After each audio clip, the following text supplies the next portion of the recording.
You get the week off, no game last week. Chance maybe to take a step back and just relax a little bit. Well, what was that experience like for you, just to be able to kind of take a week off in a sense? It was nice. I got back to kind of that just student atmosphere. Was able to really hone in on classwork and whatnot. Get some extra time to see some, friends who may not be in the football team necessarily. So it was just nice to be able to hang out and just get the body right, feeling good for the next week. You guys have a big one this week against Oregon. Winter controls their own destiny for the North. Is there something you have to prepare for differently, or is it just the same old, same old? I mean, it's the same old. You got to take every opponent 1 week at a time. You don't want to ever hype up a matchup too much or take it down too much. So just go into every single game the exact same way, same preparation. You'll play the exact same way you should. You guys are underdogs. I think same 16 points, same as you were against Arizona State. That obviously didn't matter. Calvin was just saying it's always Cougs versus everyone, the underdog mentality. Is that kind of the same for you going into this week? Yeah, I mean, whatever they want to, put on the game, it's whatever they want to do. At the end of the day, we don't really worry about that. Noise is just noise.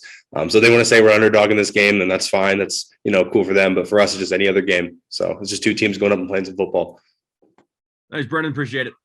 Yep. All right. If you have any questions, please raise your hand. Questions for Brennan Jackson. Next one's going to be Colton Clark, spokesman review. Go ahead, Colton. Hey, Brennan, how's it going? Doing great. How about yourself? All right. Thank you very much. Just kind of on Oregon, it seems like on paper and watching them a little bit that the kind of up front is what's key for them. What kind of stands out about their offensive line when you watch film? Is that seem to be one of their kind of key groups? Yeah, I mean, they're big bodies, very disciplined what they do. They've really done a really good job of mastering their craft. I know one of them. So it's going to be a fun matchup to see what we can do against those guys. But yeah, a great group of guys. Got utmost respect for them, what they're doing. It should be a fun game. Who do you know?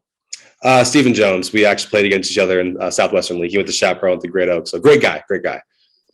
You won't be going against him, will you? I think we will. So we'll see how that matchup is. Always fun going against somebody from high school. But at the end of the day, like I said, it's just, another guy in a different colored jersey.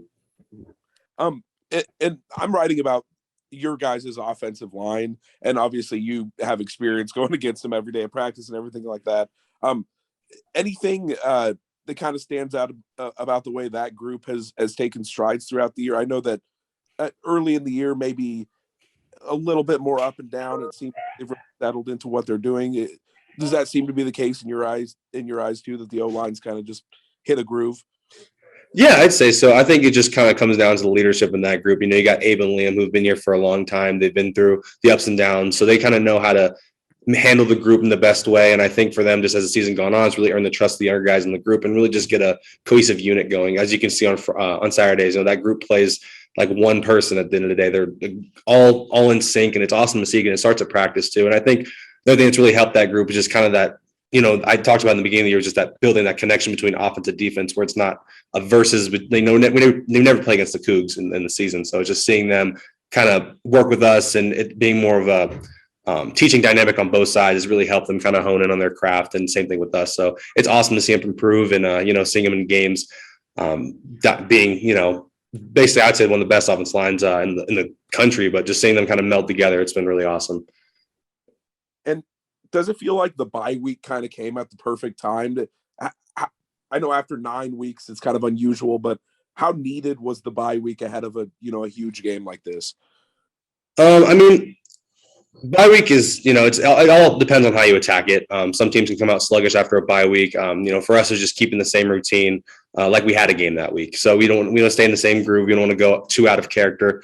So, I mean, yeah, it's nice to have the bye week before a big game, but I mean, at any point, it just depends on how you attack it.